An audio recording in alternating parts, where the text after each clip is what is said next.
Pembahasan soal IPA tahun 2013. Kali ini kita hanya akan membahas nomor 9 sampai nomor 13.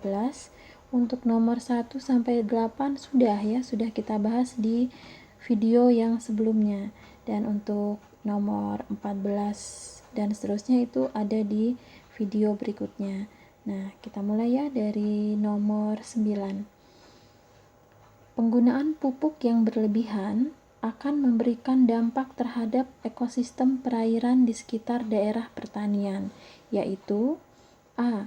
Kandungan karbon menurun, B. Terjadi eutrofikasi, C.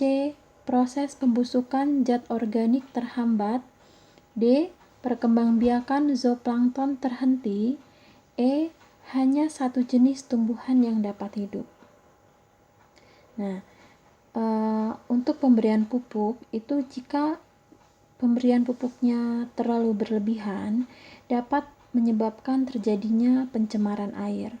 Nah, apabila pupuk yang mencemari air tersebut banyak mengandung senyawa nitrat dan fosfat, dapat menimbulkan eutrofikasi yang merangsang pertumbuhan alga dan tumbuhan air semakin cepat, sehingga menyebabkan difusi oksigen dan penetrasi cahaya matahari ke dalam air menjadi terhalang, jadi berkurang ya. Jadi nomor 9 itu jawabannya adalah B, akan terjadi eutrofikasi. Nomor berikutnya nomor 10. Ini ada gambar. Perhatikan daur karbon dan oksigen berikut. Nah, kita perhatikan gambar ini ya. Nah, proses yang terjadi pada bagian X adalah A. Katabolisme, penguraian glukosa untuk menghasilkan CO2 dan O2. B. Fotosintesis, pembentukan glukosa untuk mengeluarkan CO2 dan O2. C. Fotosintesis, pembentukan karbohidrat. D. Katabolisme, penguraian glukosa menjadi O2 dan energi. E. Respirasi, penguraian glukosa menjadi H2O dan CO2. Nah, kita lihat di gambar ini ya. Untuk proses yang X itu menunjukkan fotosintesis yang menghasilkan glukosa atau karbohidrat dan O2. Sedangkan yang Y itu adalah respirasi. Respirasi yang berperan mengubah karbohidrat menjadi energi dengan menghasilkan CO2 dan air ya.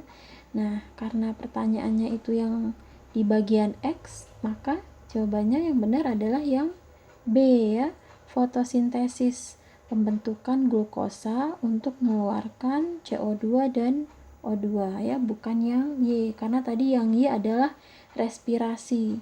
Dia menghasilkan mengubah karbohidrat menjadi energi dan menghasilkan CO2 dan air ya. Untuk yang X itu adalah fotosintesis. Jadi yang benar jawabannya nomor 10 adalah yang B. Nomor berikutnya nomor 11. Dalam sebuah ekosistem, tumbuhan menjadi pemasok energi bagi makhluk hidup lainnya, sebab tumbuhan A. Menggunakan energi matahari untuk menghasilkan senyawa organik. B. Menggunakan energi matahari untuk mengurai air. C. Mengurai senyawa organik menjadi senyawa anorganik. D. Menyimpan energi kimia dalam bentuk senyawa anorganik. E. Menghasilkan oksigen untuk oksidasi zat makanan. Nah, kita lihat ya.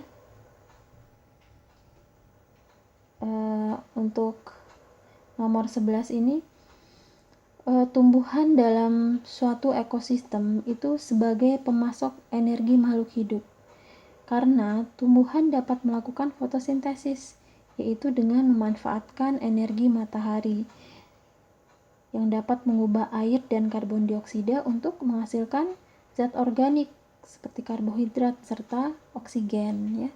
Jadi jawabannya adalah yang A, menggunakan energi matahari untuk menghasilkan senyawa organik.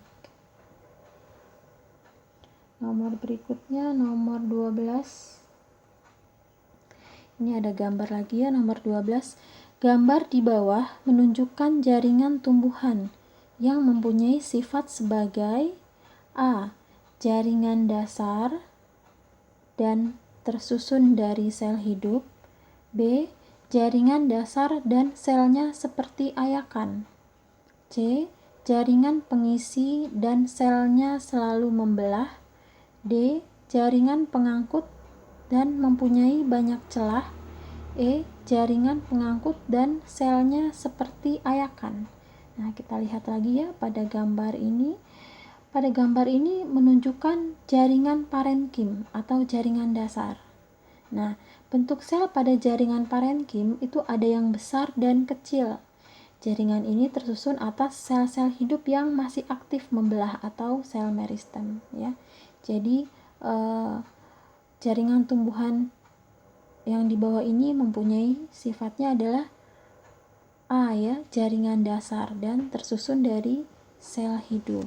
Jadi nomor 12 jawabannya adalah yang A.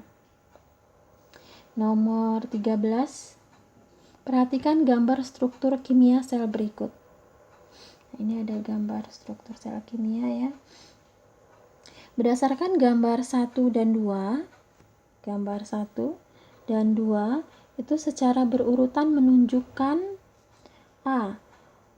Fosfolipid dan protein periferal, B. Protein integral dan periferal, C. Glikoprotein dan protein integral, D.